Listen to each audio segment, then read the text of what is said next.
এটা ডেঙ্গুটা তো আমাদের প্রতি বছর এই টাইমে আমরা দেখি, বরং এই বছর একটু আরেকটু এদিকে কম দেখা যাচ্ছে। এটা বরিশালের দিকে একটু মারাত্মক আক্রমণ করছে, কিন্তু কক্সবাজার চিটাগং অঞ্চলে একটু কম। গত বছর তুলনায় এই বছর তো অনেক বেশি ছিল, তবে এটা বাড়তে পারে, শেষের দিকে হচ্ছে এটা বাড়তে পারে। এটার সামাজিক কারণ হচ্ছে ডেঙ্গু তো আসলে ওই আমরা জানি ডেঙ্গু তো একটা শহরে মশা। শহরে আর্গানাইজেশন যতই বিল্ডিং এর স্থাপনা তৈরি হচ্ছে, যতই আমাদের কাঠামোগত পরিবর্তন হচ্ছে, এগুলো থেকে আমাদের মশা বেশি হচ্ছে। যদি মারাত্মক আকার যারা মুখ করবে বা যদি করে আর কি, আমরা আশা করবো করবে না। যদি করে তাহলে আমরা আসলে ওই আগের মতোই বাসায় আমরা যখন স্বাভাবিক জ্বর সর্দি কাশি খাওয়ার পরামর্শ সাথে ওই অক্সিজেন লেভেল যেটা মাপতে হবে, অক্সিজেন লেভেলটা দেখে আগের মতোই আমরা তখন এই যে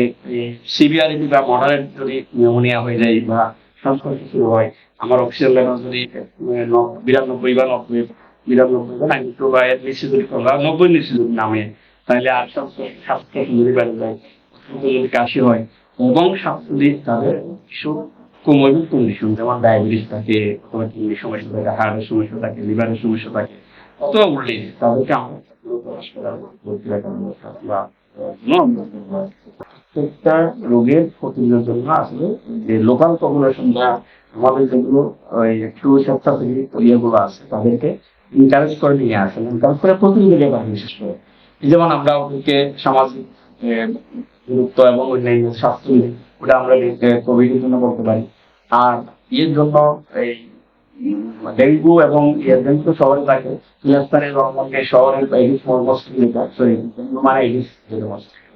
এটা এটা এখান থেকে দূরে রাখার জন্য বা এখান থেকে নিয়ম করার জন্য বা এখান থেকে ওই আমি ওই যাতে মশা কামড় দিতে না পারে সেই ব্যবস্থা সেভাবে মশারি দেওয়ার জন্য একটা সামাজিক ভাবে উদ্বুদ্ধ করতে পারি বা ওদেরকে আহ্বান করতে পারি যে সামাজিক সবাইকে যে একযোগে আসলে যাতে আমরা ওই এরকম ইয়ে করতে পারি। এবং যেখানে মশার লার্ভা তৈরি হয় বা মশা এবং এখন তো বর্ষাকাল শুরু হবে, ওই যাতে পানি না জমে আমরা ওই যে সরকারি বিশ্ব স্বাস্থ্য নিয়মটা না